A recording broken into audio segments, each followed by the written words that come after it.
Now I have here for an interview from the band Annihilator, Jeff and Dave. Welcome to Tampere. Hi, thanks. Yes, beautiful. We had a day off yesterday, so we got in late, and slept mostly. Didn't sightsee, but it seems like a beautiful city. So you are feeling fine? Oh yeah. It's fun to be on the road again. After a day off, it's always good. Yeah, we just did 7 in a row and then had a day off, so it was very nice to have that for sure. Yeah, the beginning of the tour was more of 3-4 shows and then a day off and some traveling.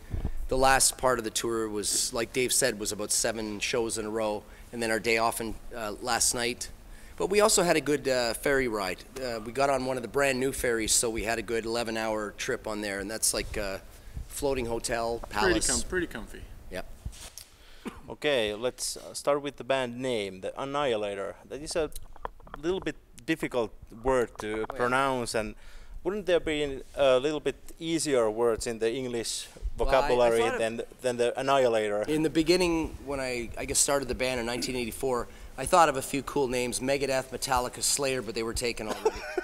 But yeah, actually, it's been kind of neat because we get people pronounce, even some of us in the band accidentally misspell it when we're writing the names sometimes. But we get Annihilator, Annihilator, every version you could imagine. So it's become quite a funny thing, actually.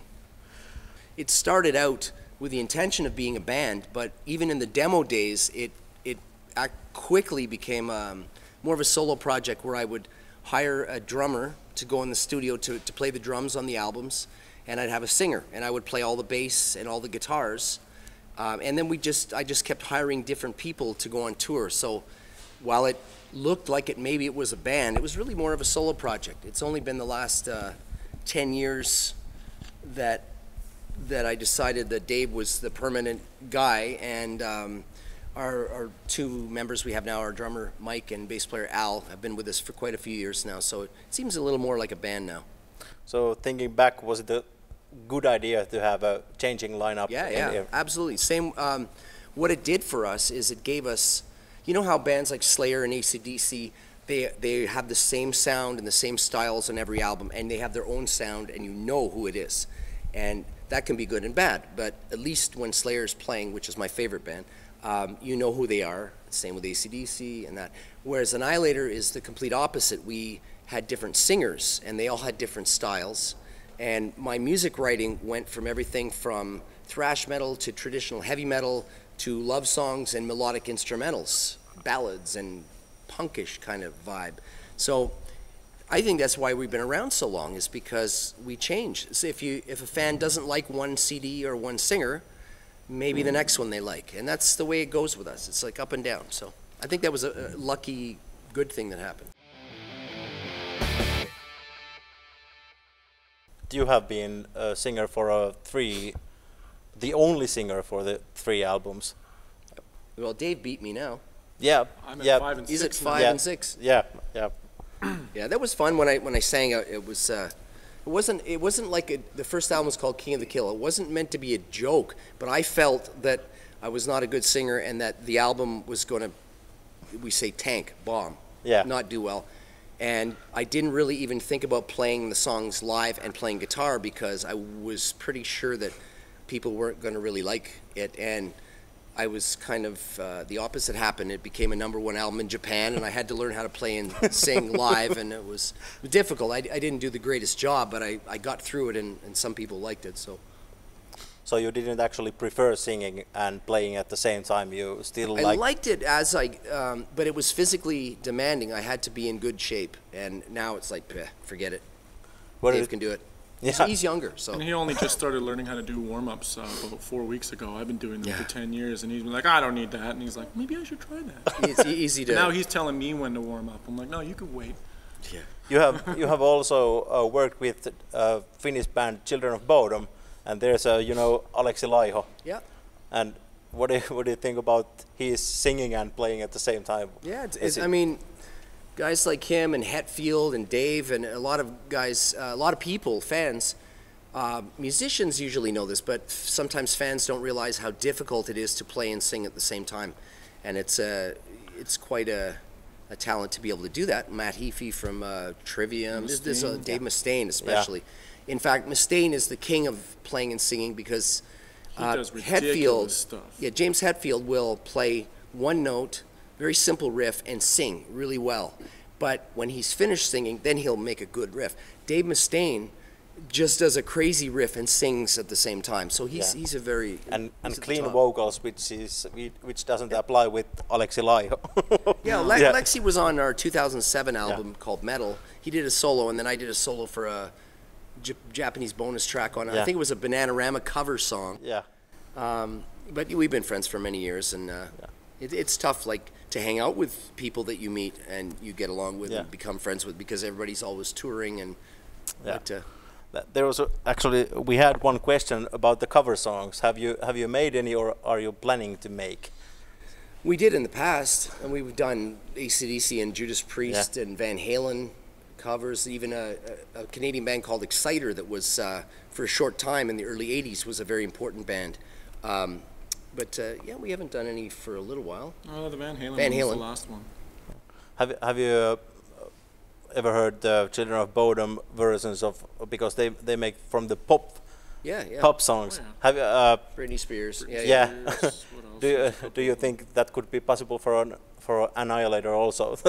Well, maybe if we find the right song, it might be fun. From the completely different genre then. Well, this is the thing is, some metal fans, depending on where you are in the world, for example, the United States, some of the best metal crowds and fans are in the United States, but the sense of humor is sometimes not there, whereas in Canada or the United Kingdom, or obviously with Children of Bodom, that's what I like about Bodom, is they don't give a shit. They just have fun, and hopefully people like it, and if they don't, that's their problem. But that's where we have a little connection, is Canadians and Bodom and all that have a sense of humor in their music too. South Park is accurate. We do have a very stupid sense of humor. So it is all dick and fart jokes.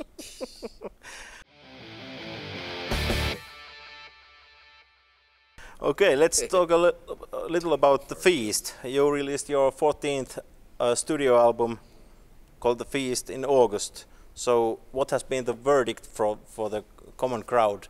The verdict has been phenomenal. Every review has been, I think the lowest review I've seen is like an 8 or an 8.5. Everything's been 9 to 10, 4.5 out of 5. Everything's been awesome. And every time I ask the people if they bought the record, and almost every hand goes up, and everybody's stoked on it. They're just, when we play some of the songs, they're still new to them, so they just watch, but but it's still, every reaction's been awesome. Yeah, so, from a sales standpoint, which is important to keep your band alive and surviving, it's the best-selling record we've had in Europe since 2001. So that's a really lucky surprise for us this time. So what about the sales? Is it bigger in Europe, or is it bigger in the States? Europe, and it's also different parts of Europe. Some countries we go to, we're playing small clubs to 400, 450 people, 400 people, and then some places we play to huge crowds. So it depends on the country and the album. Sometimes a record is big in one country and not so big in another, and then it changes for the next record. Very interesting career. So on the album Feast, there are quite many songs, and they are also quite long, 45 minutes a piece. So there's quite a heavy package, let's say, like that. Yeah, so there's a few long songs on the record near the end, I think. Yeah, there's a couple big ones for sure. I mean, the last record we did, it was all very quick, fast, hard-hitting, and over with real quick kind of thing. So I guess it was just time to try and go back and do some more big epic tunes and a little more variety, melodic breakdowns and things like that. Yeah, the traditional '80s ballad is kind of on there. Then we've got another song with a friend of ours, Danko Jones, was singing on a song called Wrapped, and that's more of a Guns N' Roses, Rose Tattoo, Annihilator, just hard rock, punk hard rock kind of song. So those are the two songs that really stand out as being a bit different than our last record that was all full thrash kind of thing. But we didn't really go back to the roots. We just put a little more diversity, a little more variety in the record. Not on purpose, it just worked out that way. So Annihilator also belongs to the group of bands which has actually started defining the whole genre in the 80s. But somehow mostly people remember the big four, which you said that you like the Slayer. Well, there's like we came in at the end. I mean, our first album came out in '89, so that was kind of the beginning of the end for the big metal business that was happening. We were lucky that we got in, and our biggest album was 1990 called Never Neverland, where we did tours with Judas Priest here and Pantera and many tours. Sold a ton of records on the first two albums here, and then it seemed like it kind of died a little bit. But so we got in at the end, but we were able to, I guess, from what I hear, have an influence on a lot of younger musicians. And there's another group I like to call the Little Four, that like Testament, Exodus, Overkill, Annihilator, bands that really never broke up. You know, so many bands broke up in the 90s, and now they're back for reunions in the last 5 or 6 years because metal is getting bigger. Bands like Overkill and Exodus, Testament, we all had many lineup changes, and we had a lot of hard times, difficult times in the 90s and in the year 2000. But some of these bands now we never quit. We just kept going every year. And bands like Testament are having the best albums of their career coming now. So it's a good time for the Little Four, actually. So we were never really a big band. We were more of a very big underground band.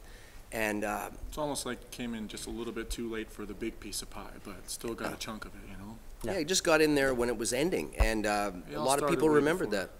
Yeah, and we're just happy to even be here. I mean, for a metal band from Canada to have 14 studio CDs out, that's success right there, right? Yeah, and lots of sold records and sold out gigs. That too, but it's still survival to still be playing music, whether you're selling 10,000 records or 100,000 records now.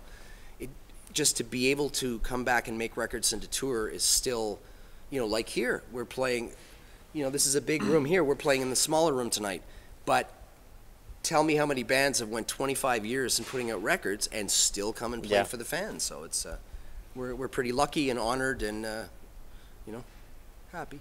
Yeah, still doing good. And, you know, we're not slumming it. We're not doing it in vans. We're not, you know, we still got the bus. We still got, you know, the food's always good. Everything's taken care of. Yeah. We pretend we're rock stars. It's a good time. We're rock stars. We're real rock stars. It's metal demigods. And there has been almost 30 years of Annihilator now, so... Nope. Since 1989, 25. 25 years. Okay, if you count. Don't talk about the demos 4 years before that. Anyway, a lot of time. So what makes you jump up in the bed from the morning and start playing again? On the road or at home? Both. Both? Well, usually at home, farts wake him up. Yeah, on the bus too. On the bus too, and then that's how we start our day. Yeah, a stinky day. But no, you know what?